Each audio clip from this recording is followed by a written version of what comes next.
Hi friends, welcome to Diya's kitchen. எல்லாம் எப்படி இருக்கீங்க?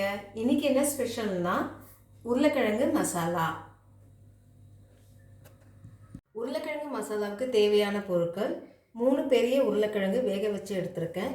2 பெரிய வெங்காயம் நீட்டு வாக்கில் நறுக்கி எடுத்திருக்கேன். 2 டேபிள் ஸ்பூன் பச்சை பட்டாணி வேக வச்சுருக்கேன். இது தேவைப்பட்டால் சேர்த்துக்கலாம், இல்லைனா வேண்டாம். 3 பச்சை மிளகாய், 6 பல்லு பூண்டு, 1 துண்டு இஞ்சி, கருவேப்பிலை, கொத்தமல்லி, 2 வரமிளகாய், 1 ஸ்பூன் கடலைப்பருப்பு, 1/4 டீஸ்பூன் சோம்பு, 1/4 டீஸ்பூன் கடுகு, 2 சிட்டிகை மஞ்சத்தூள், தேவையான அளவு உப்பு. வேக வச்ச உருளைக்கிழங்க நம்ம ஒன்றும் பாதியமாக மசிச்சுக்கணும். இந்த மாதிரி மசிச்சு எடுத்துக்கணும். 2 டேபிள் ஸ்பூன் எண்ணெயை விட்டுக்கணும்.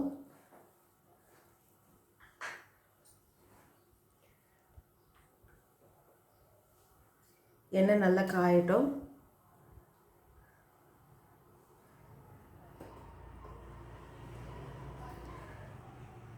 எண்ணெய் நல்லா காஞ்சிருச்சு. கடுகு,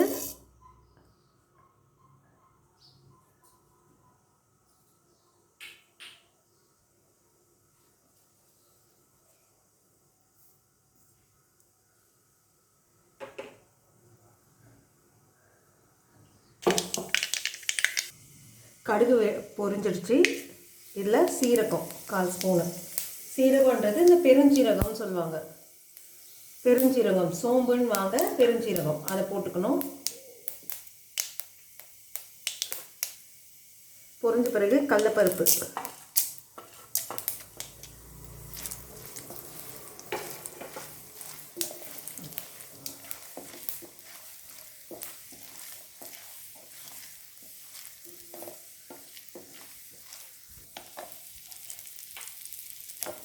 கடலைப்பருப்பு வான பிறகு வரமிளகாய் 2,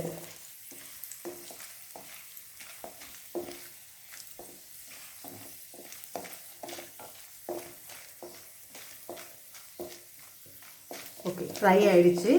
இப்போ நான் நீட்டு பாக்கில் கட் பண்ணி வச்சுருக்கேன் வெங்காயத்தை நான் எல்லாம் ஆட் பண்ணுறேன்.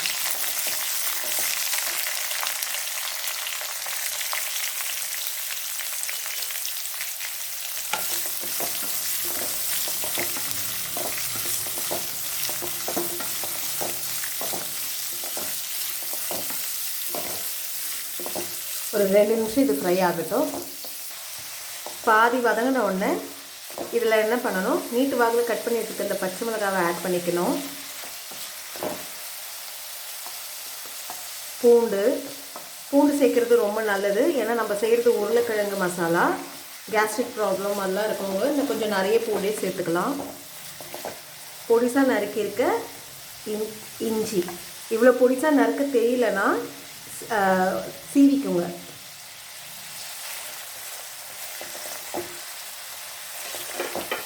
எல்லாத்தையும் சேர்த்து மிக்ஸ் பண்ணுங்கள். எல்லாமே நல்லா மிக்ஸ் பண்ணி விடணும். இப்போது கருவேப்பிலை,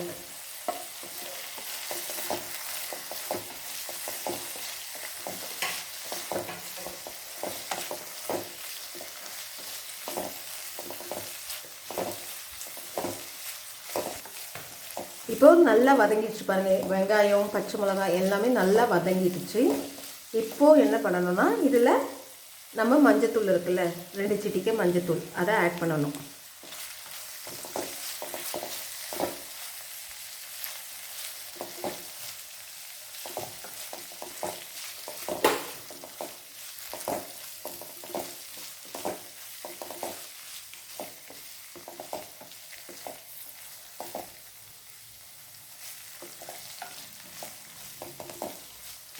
ஓகே, நல்லா வதங்கிடுச்சு. இப்போ நம்ம மசிச்சு வச்சுருக்க உருளைக்கிழங்கு, ஒன்றும் பாதியமாக மசிச்சு வச்சுருக்க உருளைக்கிழங்கு இதை இதோட ஆட் பண்ணணும்.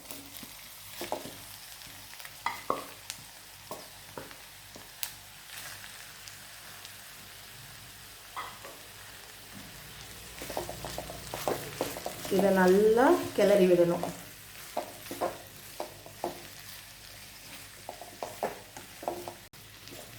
இது நல்லா மிக்ஸ் பண்ணி விடணும்.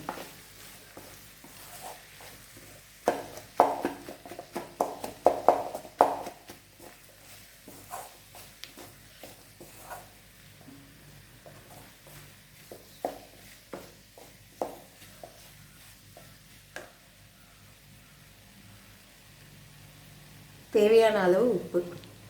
உப்பு எப்பவுமே கொஞ்சம் கம்மியாகவே சேர்த்துக்கோங்க, தேவைப்பட்டால் நம்ம ஆட் பண்ணிக்கலாம். உப்பு போட்டுட்டு நல்லா மிக்ஸ் பண்ணி விடணும்.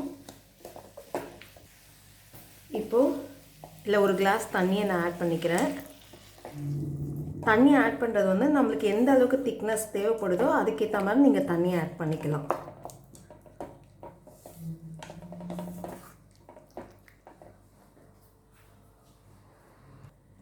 இன்னும் ஒரு அரை கிளாஸ் நான் ஆட் பண்ணிக்கிறேன். ஏன்னா இதை கொதிச்சு எல்லாம் சேர்ந்து ஒன்றா வர்றதுக்குள்ளே இது கொஞ்சம் திக்காகிடும். அதனால் நான் இப்போ ஒரு 1.5 கிளாஸ் தண்ணி ஆட் பண்ணியிருக்கேன். இதை நல்லா மிக்ஸ் பண்ணி விடுங்க.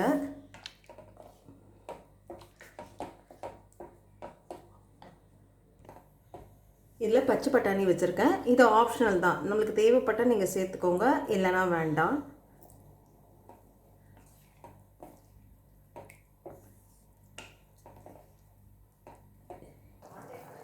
இப்போ பாருங்கள் கொதிக்குது.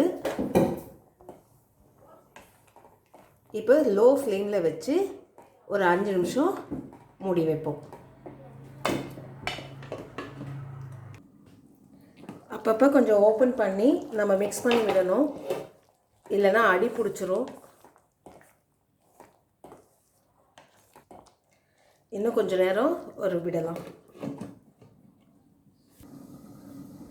இப்போ ஓப்பன் பண்ணி பார்க்கலாம்.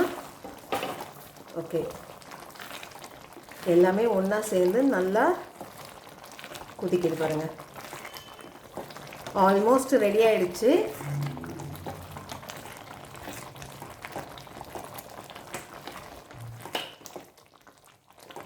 எனக்கு டேஸ்ட் பார்ப்போம்.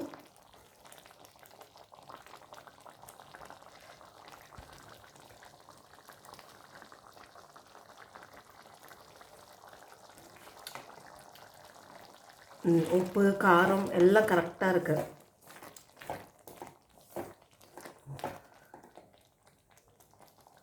இப்போ அடுப்பை ஆஃப் பண்ணிவிட்டு வச்சிருக்க கொத்தமல்லியை தூவி விட்டுடலாம். உருளைக்கிழங்கு மசாலா ரெடி ஆகிடுச்சு. இதை நம்ம பூரி, சப்பாத்தி, மசாலா தோசை எல்லாத்துக்கும் வந்து இது ஒரு நல்ல சைட் டிஷ். இந்த வீடியோ உங்களுக்கு பிடிச்சிருந்தா லைக் பண்ணுங்கள், ஷேர் பண்ணுங்கள். உடனுக்குடனே என் வீடியோ தெரியணும்னா சப்ஸ்கிரைப் பண்ணுங்கள். பக்கத்தில் இருக்கிற பெல் ஐக்கானை கிளிக் பண்ணுங்கள்.